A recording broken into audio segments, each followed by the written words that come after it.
بسم اللہ الرحمن الرحیم۔ سیدنا حضرت ابراہیم علیہ السلام۔ حضور پاک صلی اللہ علیہ وسلم کے جد امجد سیدنا حضرت ابراہیم علیہ السلام بابل کی سرزمین میں حضرت عیسیٰ علیہ السلام سے تقریباً 2000 سال پہلے پیدا ہوئے۔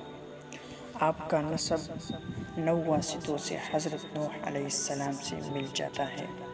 حضرت ابراہیم علیہ السلام نے جب توحید کی دعوت شروع کی تو بادشاہ وقت اور خود آپ کا گھرانہ بھی آپ کا مخالف ہو گیا، جس کے نتیجے میں آپ کو وہاں سے ہجرت کرنی پڑی۔ آپ شام آ گئے۔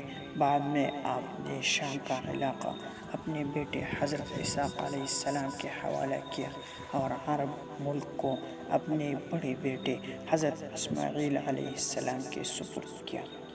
بنی اسرائیل کے سارے نبی حضرت اسحاق علیہ السلام کے اولاد ہیں۔ ان میں حضرت موسیٰ علیہ السلام و حضرت عیسیٰ علیہ السلام بھی شامل ہیں۔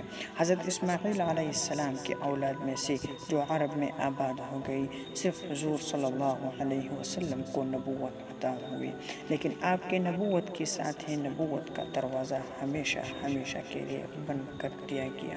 اب آپ صلی اللہ علیہ وسلم کے نبوت پر ایمان لائے بغیر نجات حاصل نہیں ہو سکتی، چاہے کوئی کسی پیغمبر کا ماننے والا ہو۔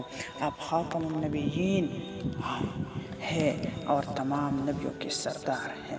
حضرت ابراہیم علیہ السلام اور حضرت اسماعیل علیہ السلام نے عرب کے لوگوں کو توحید کی تعلیم اور اللہ تعالیٰ کی عبادت کا طریقہ سکھایا تھا، لیکن حضرت اسماعیل علیہ السلام کے انتقال کے بعد ان میں بت پرستی کا رواج ہو گیا اور نوبت یہاں تک پہنچ گئی کہ اللہ کے گھر میں بھی ان لوگوں نے بت لا کر رکھ دیے۔ ادھر اور دوسری بہت سی خراب عادتوں سے جوڑ پکڑ لی۔ یہودی اور عیسائی خود اپنے حرکتوں کے نتیجے میں آسمانی شریعتوں سے محروم ہو چکے تھے۔ غرض یہ کہ پوری دنیا ظلمت کدہ بنی ہوئی تھی اور دلوں کی کھیتیاں اجاڑ پڑی ہوئی تھی۔